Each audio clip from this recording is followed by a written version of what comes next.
I've been waiting for this for a long time. Welcome to Fright Flicks and our countdown of the top horror movies of 2015. You've been waiting since January for this, right? I've been waiting since, probably March, anyway. Yeah, fuck. And, I'm Nate. I'm Mike. Welcome to Fright Flicks. We're horror movie junkies. For me personally, I gotta say that 2015 was a great year for horror. Ooh, I would say it was one of the weakest I've seen in a while. Really? It was hard coming up with top 10. I was thinking back, trying to think of the last couple of years coming up with a top 10, and it would have been harder for me. Maybe I've been more conscientious in trying to keep up with horror movies this year. I don't know. Maybe. But I thought it was a pretty strong year. Like, it was, minor spoiler alert, but it was fairly early in the year where I saw It Follows, and there was a lot of talk about how It Follows was like the It horror movie of the year. Right. I thought it was pretty good, but when It Follows, which is a pretty good horror movie, is like questionable and getting into your top 10, Sure. seemed like a pretty good year to me. Okay, right on. Yeah, true. We'll get to that. But okay, you want to kick us off. These will be our kind of top 10. We've seen a few different movies. We'll try and give you our best. And I think with the exception of one, maybe two movies, out of all of these movies that we're going to mention, everything that we're talking about today you can find here on Fright Flicks with a full, in-depth review. No, pretty much right on. With the exception of, I think, two titles. We'll touch base on that at the end. Okay. I will start with my number 10 title, which is Creep. Which... Yes, love Creep. I've never Googled the term mumblecore before. You keep mentioning I'm a big mumblecore. Yeah, I'm a big mumblecore guy. And for this reason, I'm led to believe that Creep is like a mumblecore horror movie. But I don't really care about that. It was well made. It was creepy as hell. It had a couple of very good performances. Yes. And literally a couple. This is big for me. I love seeing a movie that I haven't seen before.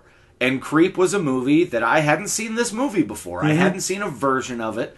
Horror repeats itself a lot. Creep was a different kind of horror movie. Yeah, and that's, I think, what was so scary about it is it's found footage, and it organically turns into something a lot scarier than what you expected it to be. Because it so organically gets there. And you're like, oh, well, it's going to go this way, or it's going to go this way. And it makes you feel socially uncomfortable, and it's funny. And then you're like, wait, is this going dark? And then it goes darker. And this movie, for lack of the performances, and Mark Duplass is one of my favorite actors, like seriously top 2 favorite actors of the last few years. This almost turned me off from him. I'm like, that guy is fucking scary. Most of you listening are going to know Mark Duplass from the show The League, and you're not going to know that the guy is actually a really good, accomplished, dramatic actor that does a ton of indie movies. Yeah, a ton of indie movies. Like, every year, the guy works constantly. Mm-hmm. You know him as, from, like, the Fart and Dick Jokes show, but there's a lot more to him than this, and... He's creepy as hell in this movie. Yes. And the other guy is pretty unsettling too, but Mark Duplass, and this movie seriously has some of the scariest stuff I've seen. Like, it definitely had to make my list, and fuck it. It comes in at 6 on my list. And the only reason it didn't go higher is because the horror is infrequent, but when it comes in, I was fucking scared as shit. Watching this, it was scary leading up to it. The scares were scary in the moment, and it still scares me afterwards. Yeah. Good damn movie. And just to throw it out there, it's currently streaming on Netflix. Oh, right on. So there's no reason to not watch it. You can, pause this and go watch Creep, and then come back for our next pick. Yes. Okay, so number 10 for me is actually a documentary called The Nightmare. The Nightmare for me... scored considerably higher than it did for you. It was, for no other reason, I thought it was scary as hell. Well, if it scored higher for you, I'll go ahead and let you talk about it a little bit more as we get higher on the list, because basically my thing about it would be, 1, it's a documentary, how often are those scary? 2, there are some genuinely scary moments, and 3, unlike a lot of horror movies of the longest time, it made me scared to go to sleep. Yeah, it really did. It's the sort of movie that when you watch it, you could have not that this is true, but you could have the thought that was like, oh, this is what Wes Craven watched just before he came up with Nightmare on Elm Street. Mm-hmm. You know, that sort of thing. Mm-hmm. Number 9 for me, if we're going to jump ahead, is Digging Up the Marrow. Nice.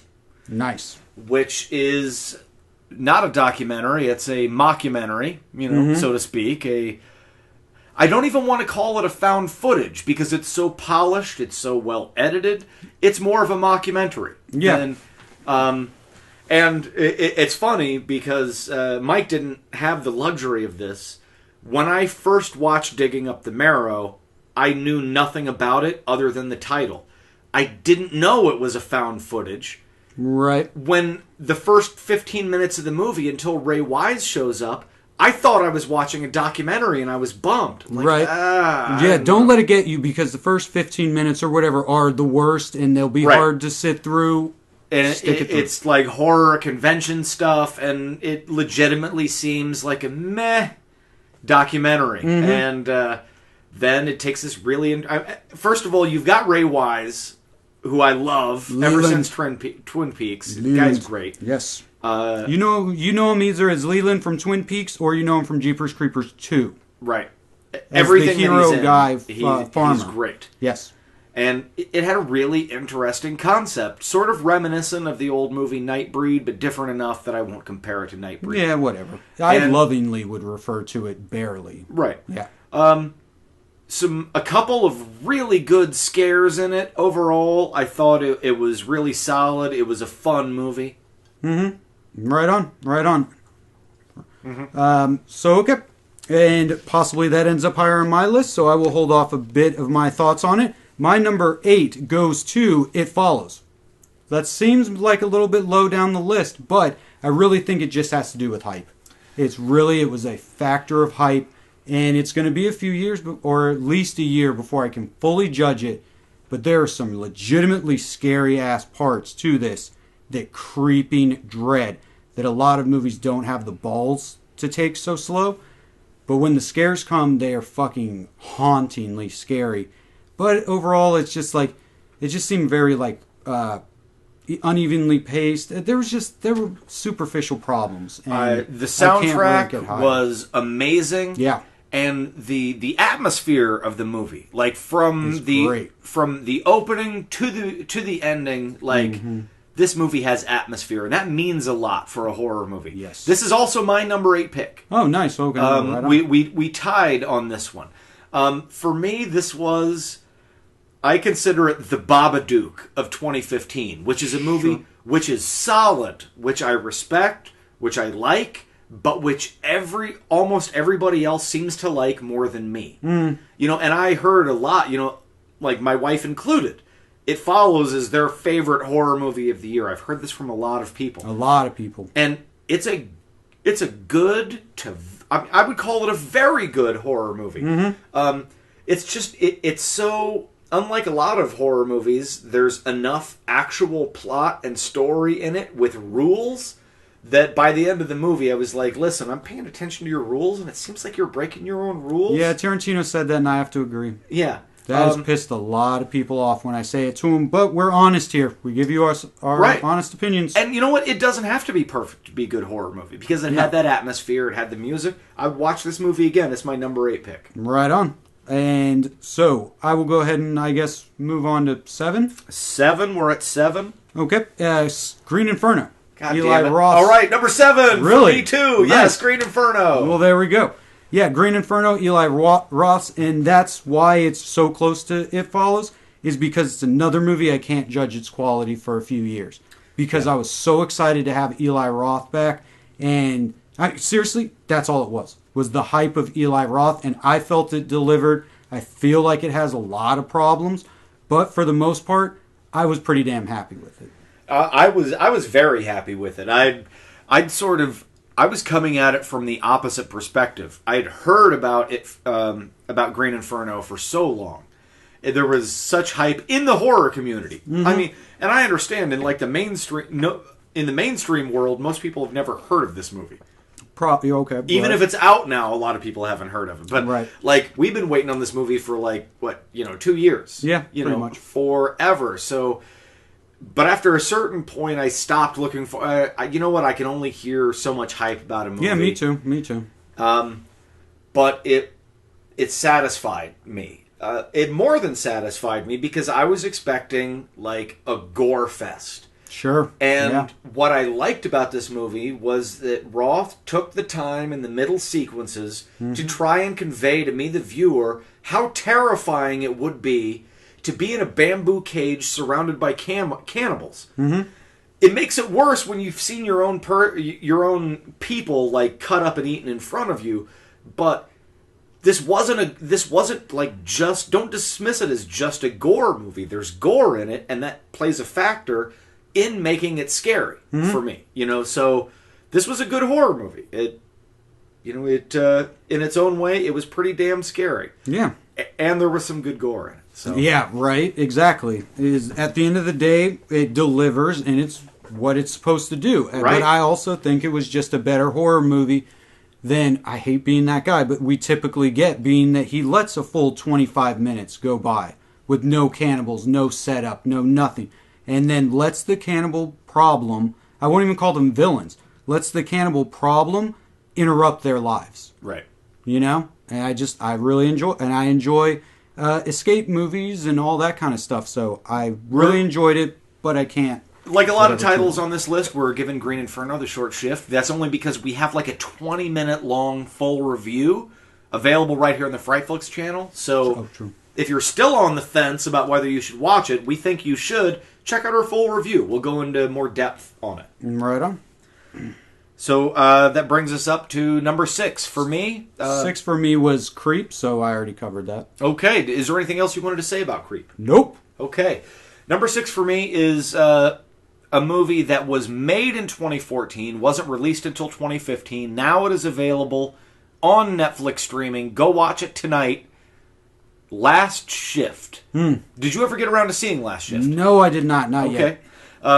Well, they just something to look forward to. And they just added it to streaming in the last couple of weeks. Right. The month before it was on DVD, Blu-ray.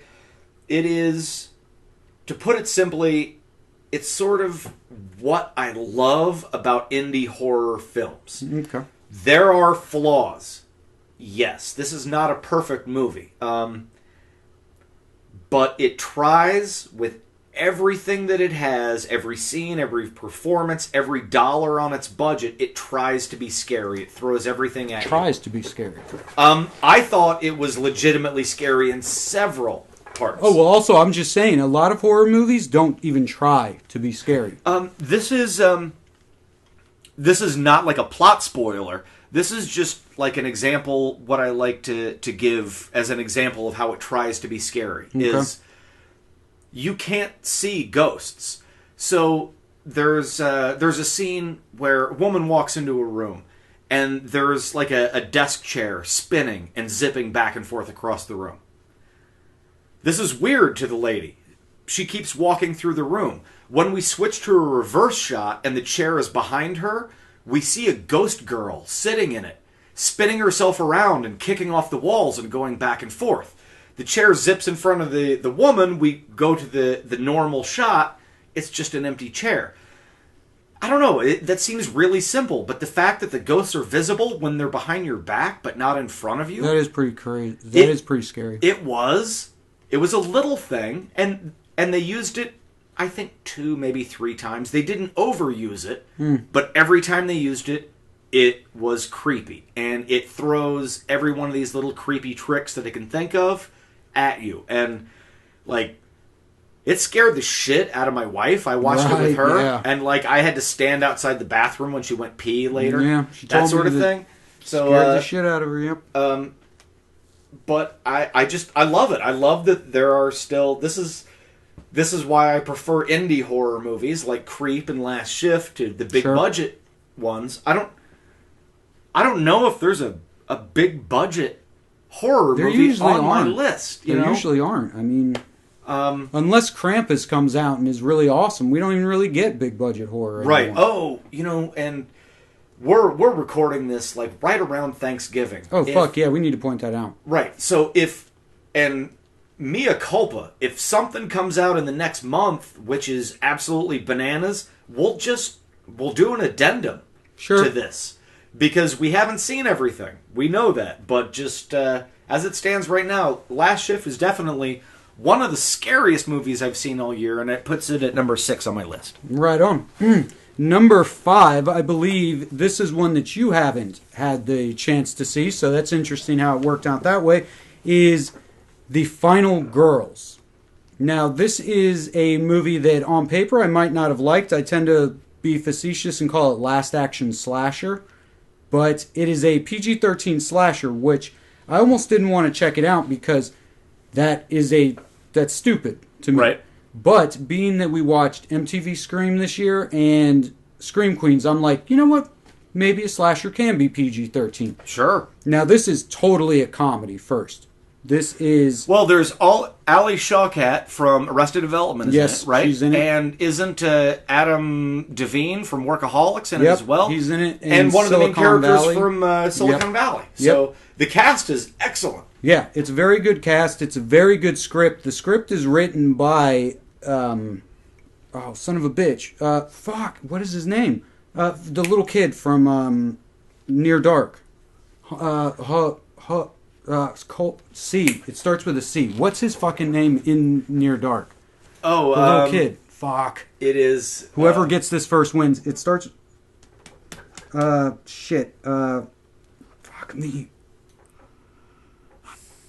God damn it. I fucking love Near Dark, too. Whatever. I'm not going to remember. It starts... No, because Caleb is the main guy. Fuck. No, isn't it like... I mean, it's something dorky like Homer. Homer! It is Homer. Shit. Damn it. You're right. It's Homer. Fuck. Yay, I win the internet. You're right. It's something nerdy. Damn it. Anyway, so it's written by him. He grew up, wrote this script. What's interesting is his dad is an actor who I forget who his dad is, but that's what the movie's about. It's about a girl who... Her mom was a famous scream queen in the 80s, and her mom dies pre-credits, so that's the plot. So she gets sucked into the movie. It's really silly, but it's kind of just go with it type thing. So they get sucked into this 80s horror movie that shows a lot of love for 80s horror. One of the things I don't tend to like about more horror comedy ones is like it's either made by people who don't actually watch these movies or people who do. Behind the Mask versus Cabin in the Woods.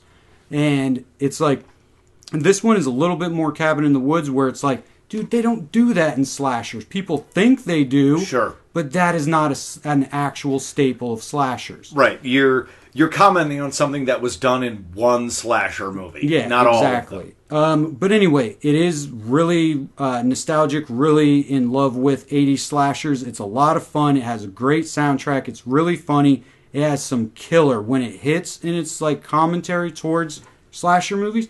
It is fucking badass. And it drops the ball at certain points, but people have said this is the slasher that'll make you cry. I was not expecting it, so I don't really cry at shit. But I was like, how are you wringing emotion out of a slasher movie? Right. And it was just like, there's this one part where the mom pops up for the first time in the movie, so the girl's seeing her mom alive again, basically. And she's like, oh, you're coming to camp too? And she's like, yeah. And she's like, it must be hard. She's like, have you ever been away before? And she's like, no. And she's like, well, I understand. It's really hard to be away from your parents. And it's just like such a genuine like moment. It's like, what the fuck is like such an intense moment between two people doing in a slasher? So it wins for that. And its visual styling is pretty fucking killer.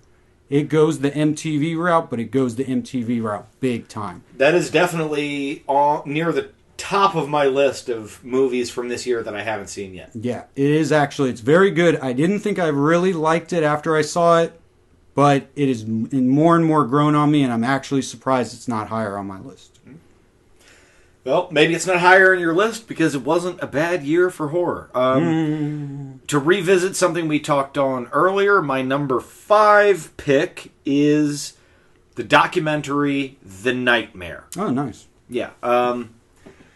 The Nightmare is a series of interviews with people that have experienced sleep paralysis, in which they are conscious, they believe they are conscious, and yet they're completely paralyzed, they can't move, and they witness invariably people or things moving around them and coming into their room. Yeah.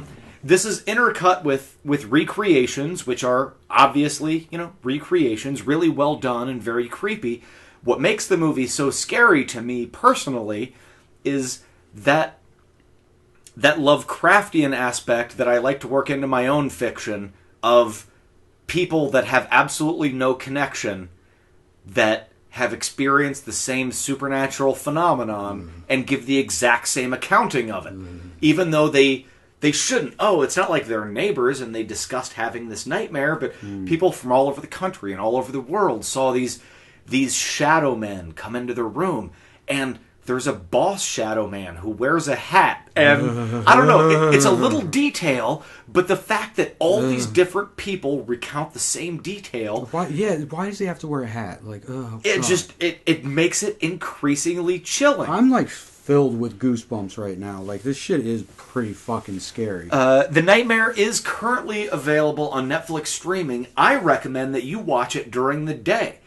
I watched it the first time at like 2 a.m. and I was drunk and I was laying on the couch, and I actually thought, I just need a horror movie to watch while I go to sleep. Ugh. Oh my god, it's 3:30 in the morning. I'm sitting bolt upright saying, I need to watch some cartoons or something so I can go to sleep now. Mm-hmm. There are a lot of different kinds of horror movies. I know this. And my personal bent is the movies that scare me the most get the most credit. Doesn't always mean they're the best, but The Nightmare really gave me a good scare. So for that reason, it ranks pretty high on my list. It's my number 5. True. Right on. Yeah. Okay, so my number 4 is your number something. I forget. Digging Up the Marrow. Adam Green, Digging Up the Marrow. This is a movie that I believe we reviewed, and we didn't put the review up because I was a little bit mean. I was very mean about it, actually. I'm shocked, because when we reviewed it together, I thought I liked it more than you. Nope. And as it turns out, nope. It turns out that, I Stuff loved it, though. It made my top 10. I really liked this movie. Stuff sits. That's the other thing I like about horror, is you don't know what you watched until later on, sometimes. Right. But Digging Up the Marrow got higher and higher because I was very mean about... I'm not an Adam Green fan. I mean, he's kind of a self-serving dick. No offense at Adam Green. Yeah. I'm a big fan. Adam effing Green. But anyway, I'm not a big fan of him. And anyway, so the first 15 minutes really rubbed me the wrong way. Sure. But I do like Adam Green. That's how I know who he is, because... Did I tell you that I quit the movie? No, you didn't. Did I tell you that I quit the movie, and then I ended up looking it up on IMDb, and then finding out that it wasn't actually... a documentary, and so I was like, oh, okay, I'll finish. That's how convinced I was that it was a doc about horror conventions. Yeah, and that's why it gets higher on there, because it pulls off its documentary stylings really well. So anyway, I like Adam Green. He really rubs me the wrong way. So he was rubbing me the wrong way during this movie. Once it gets into the horror stuff, though, it is convincingly documentary style, like I said, which makes it so much scarier to me. And I'm not even going to really talk about the monster designs, because it shouldn't work. No. But there's just something that's really fucking scary afterwards, that it's like, if you did see a monster, it could look like any... Who's to say that it's going to look like H.R. Giger, and it's going to have these pointy teeth and be pale and whatever. Right. It's like, what the fuck are... It could look like anything, and there's just something really scary about that after the fact. It's a little silly as you're watching it, but in my memory, it's pretty damn scary. That has one of the best first jump scares of a movie I have ever seen. Yeah, like that shit. Jump scares don't normally get me. I did not. It was too early for a jump scare.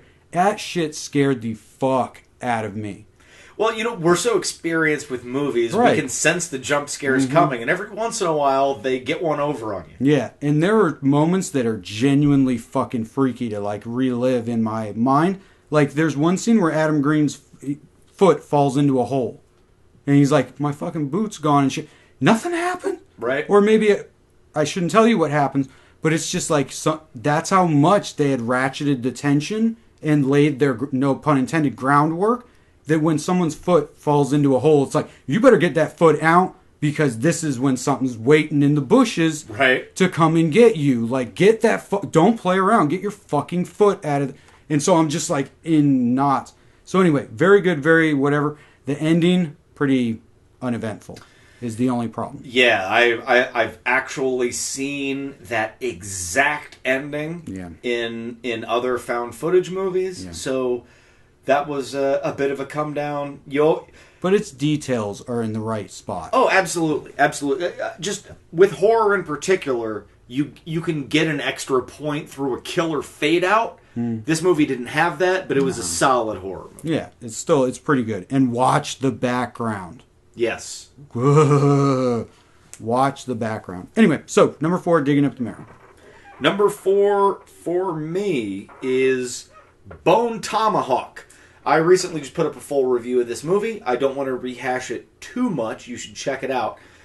This is the only movie that I have ever seen that is a horror western that actually does the horror part right and the western part right. This is a good thing for me because I like horror movies and I like westerns. The downside is, if you dislike either genre, you won't like the movie. Yeah, I don't really care for westerns. And it plays fair by western rules. Right on. You've got like a horror intro, you've got some bad guys set up, and then you have a posse comitatus that goes out on the trail. And because it's a western, it's about the journey. And you get like the middle hour of the movie is just these 4 guys on the trail. Yep.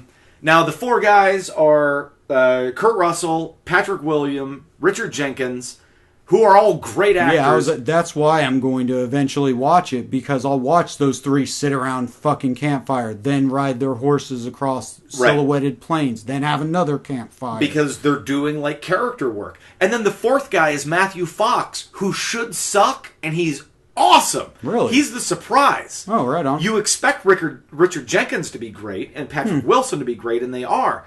Matthew Fox, this is I like Jack enough. You know what? My main reason I don't like Matthew Fox is I hated Jack Shephard on Lost. Right. I never liked him. This is using his acting style. This is perfect casting. He's perfect for this role.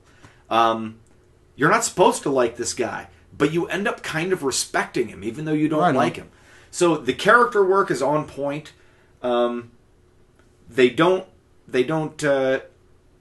slack off on the horror aspect, because like the evil troglodyte Indian tribe they would be very at home in Green Inferno, for example. You know, they can get super brutal.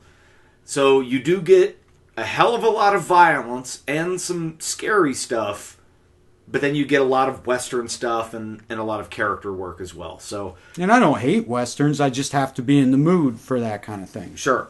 And you know what? And you have to be in the mood for this kind of movie. It requires some patience. Mm-hmm. You know? Oh, no, it's definitely on my queue. It's my top. Actually, it's my top thing to watch right now. Right. Like mine is Final Girls. And yours is Bone Tomahawk. Right. So, 2-hour movie, and it feels, every ounce of those 2 hours, it feels like you're watching a 2-hour movie. But that's part of the Western thing. You know, that's part of how Westerns are. Is they're long and so it plays fair. It plays by the rules of both genres, and I personally really, really loved it. Okay, right on. And we actually discussed this list a little bit beforehand. Our top 3, do we want to agree real quick on the order? So we already know that that's going at number 1, so should that go at 3 then? Yes. Okay, so our top 3 are the same. Yes. We like the same 3 movies, totally agreed. Listen, we're the two most knowledgeable horror fans that you're going to listen to today. Period. Yeah. And we have the same top 3 horror movies of 2015. This tells you something very important. We didn't decide to agree upon these movies so that we could agree. They're just that damn good. Well, actually, let me ask you a question real quick. Wasn't what we agree upon as number 3 a little bit where was that originally in your list? That one was originally going to be number 4. Oh, okay, we're right on. It's still very close to that. But then I was thinking about it earlier, like I was directly comparing it to Bone Tomahawk, which I love for all these great film reasons, but it didn't generate inside me this feeling of like, holy shit, I'm watching a really scary movie. Right, but yeah, agreed upon. Our number 3 best horror movie this year was Unfriended. Yeah. Unfriended is a movie which, you won't believe this, but it utilizes 2 gimmicks better than I've ever seen before, which is the real-time gimmick. Yeah. This movie is like, it's short. It's like 80 minutes, maybe 85 minutes. It's all done in basically one take. And if it isn't, it feels like it's done in one take. It's also done entirely over a computer screen. Right. So you see people text message and get on Twitter and Wikipedia things, and its use of technology is fucking great. It works so well. Good. You know what? Either gimmick might not have worked as well without the other. The real time and the online. I mean, it really is fucking. If you saw it and you're like, why do they think it was? Really, you watch it again, you miss something, because it is really fucking great.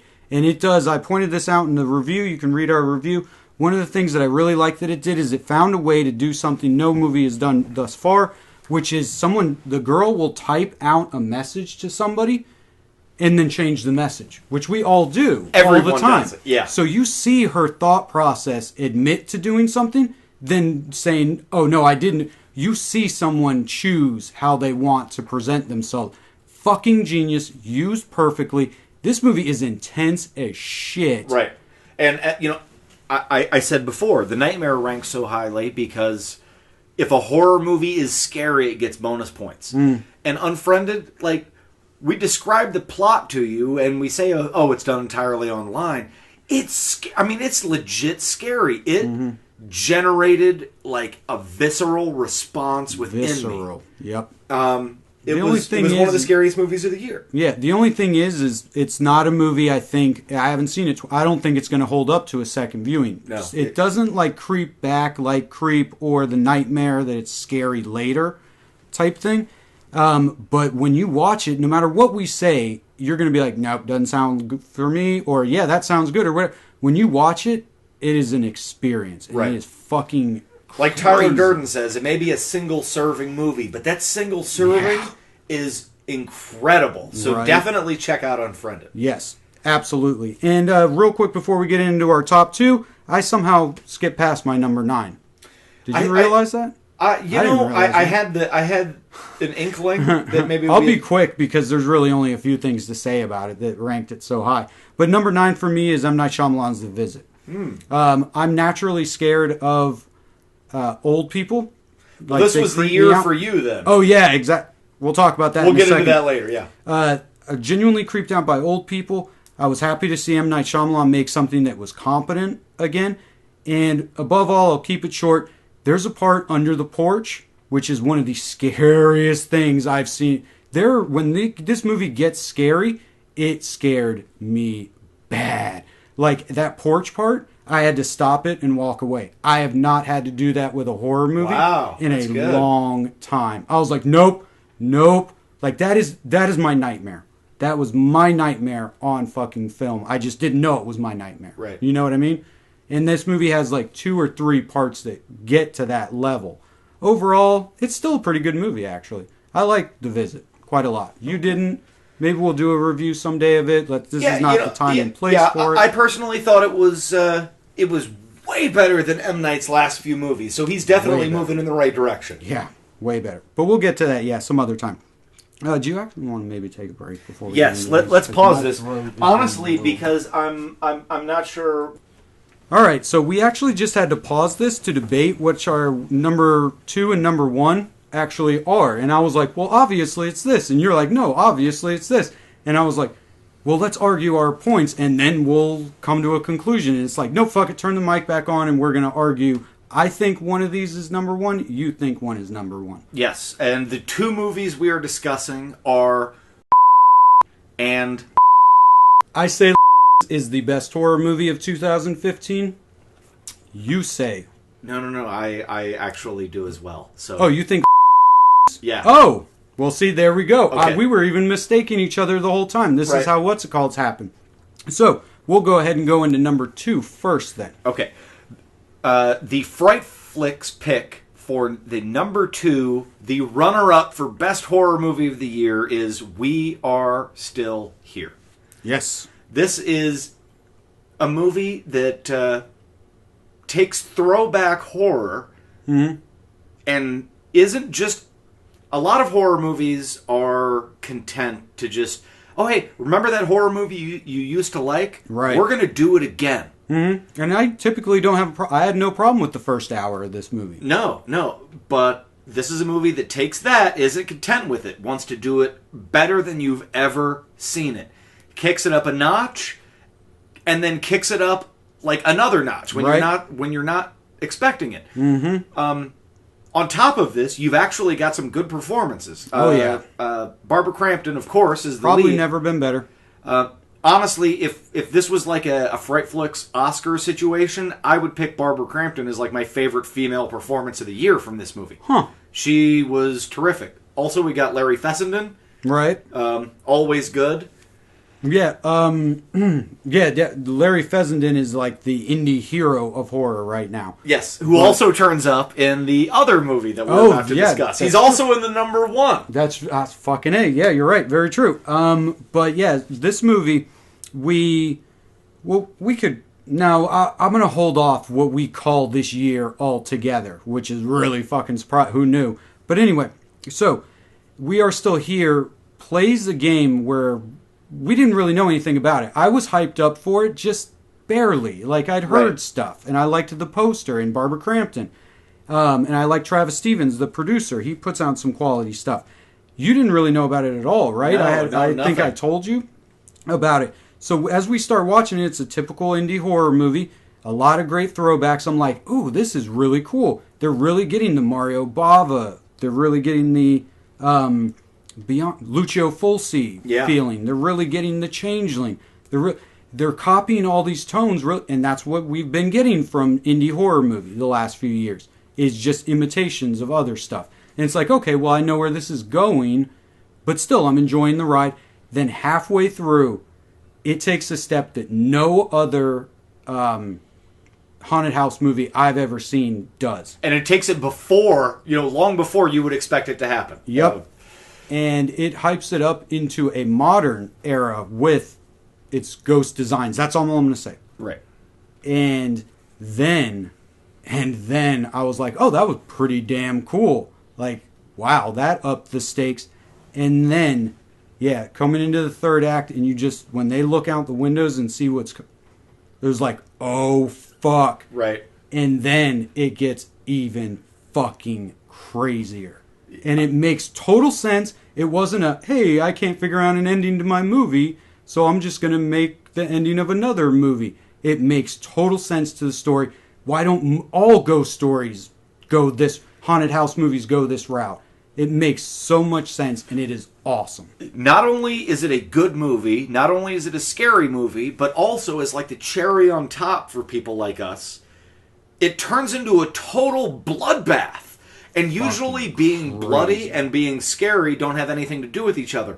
This movie gets to have its cake and eat it too. Mm-hmm. It gets to be scary and gross. Yeah. And, best of all, good. With characters, with story, with a satisfying payoff. Oh yeah, its payoff is real good. This is not our number 1 movie of the year, but it was damn close. Damn close.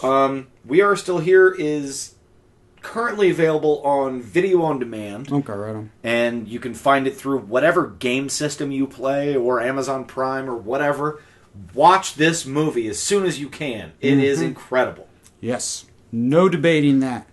The only thing more incredible is our number 1 pick. Unanimous pick. Yes. For the best horror movie of 2015 is called Late Phases. Yes. Late Phases. It is... believe it or not, a movie about werewolves. Yeah, I know what you're saying. Mm-hmm. Werewolves aren't scary. Like, maybe passingly in American Werewolf in London or The Howling. Sure.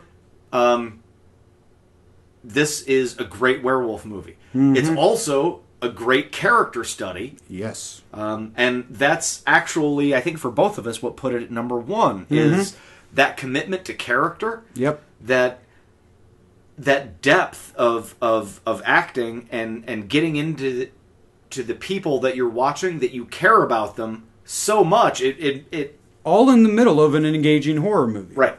Yeah, and we talked about the idea, I mentioned this just as we were debating it, is that this is a movie it is a really good horror movie. Yes. But it also is so good that it could have just been the movie without the horror. And I actually would go so far as to say the horror drags this movie down. This movie could have won Nick D'Amici an Oscar. Right. Nick D'Amici playing the blind veteran Ambrose McKinley is as good a performance as you're going to see this year, horror movie or not. If you talked about Oscars, he would be the best actor this year. Yeah, absolutely. Yep. He would definitely get my vote.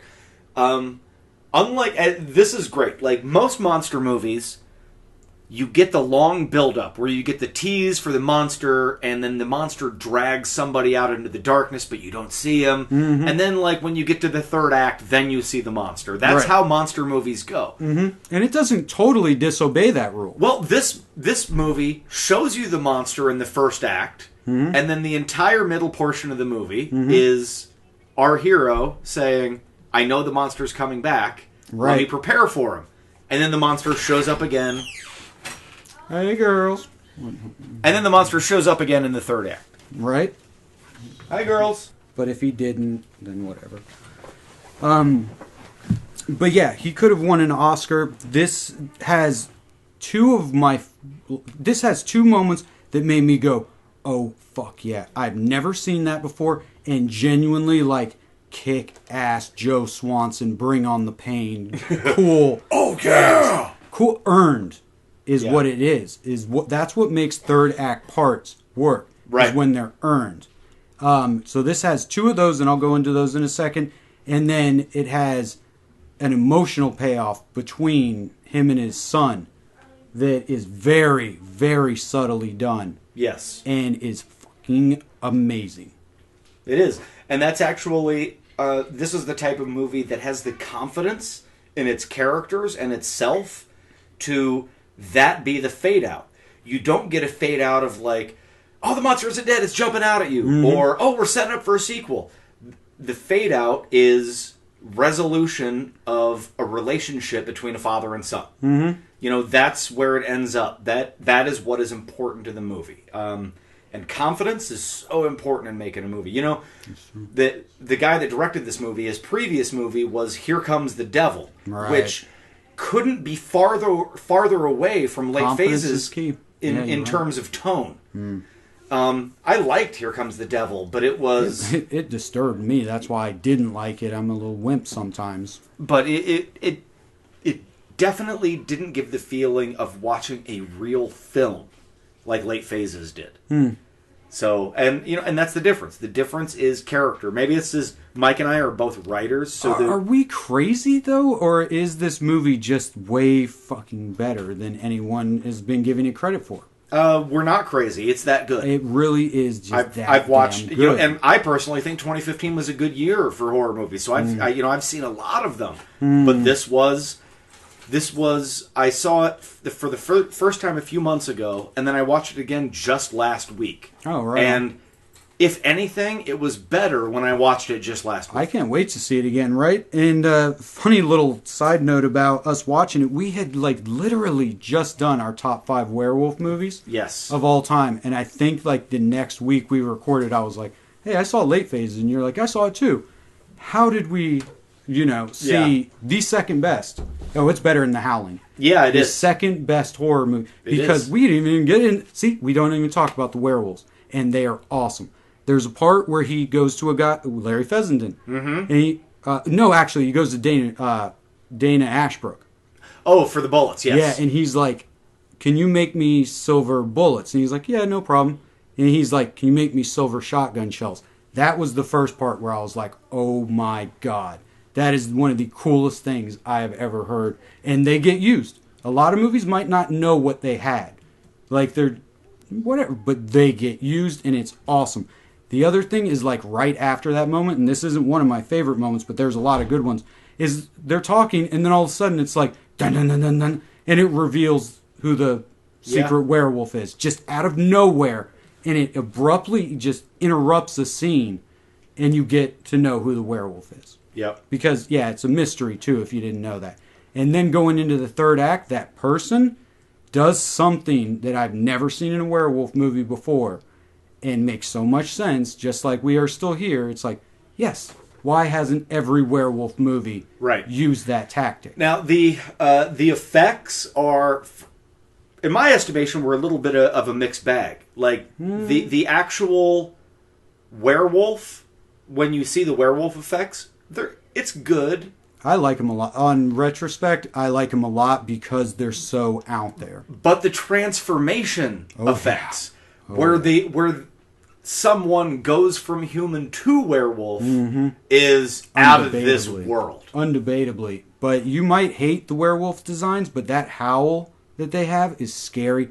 They don't look like any werewolf you've ever seen, but they look very animal, very dog of a certain kind mixed with Gollum they're freaky looking. Yeah. And how they move and interact with you, they're sentient in a way somebody called it. And there's just something very fucking freaky about that.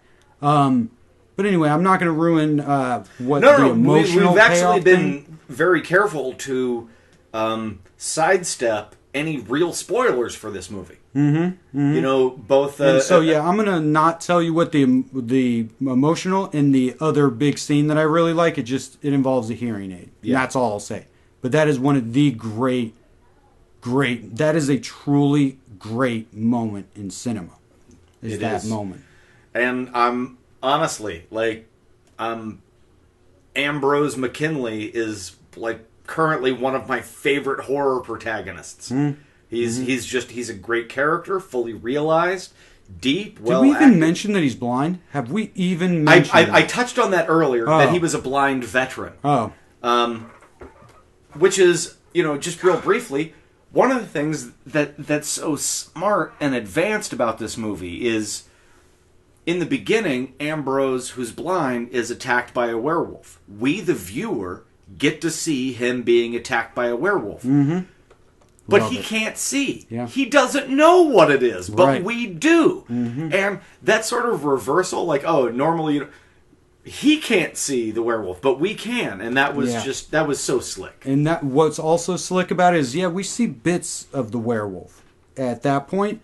But what's cool is they use the cinematic technique. Like, you would think that that's a given, but a lot of people don't know what cinematic technique is. They cut away to other stuff while the fight is happening. So he hears bullets hit the ground here. He hears his gun hit the ground here. So we don't see the werewolf that often. We're seeing the stuff that he's hearing around. And it's just it's so awesome. And then...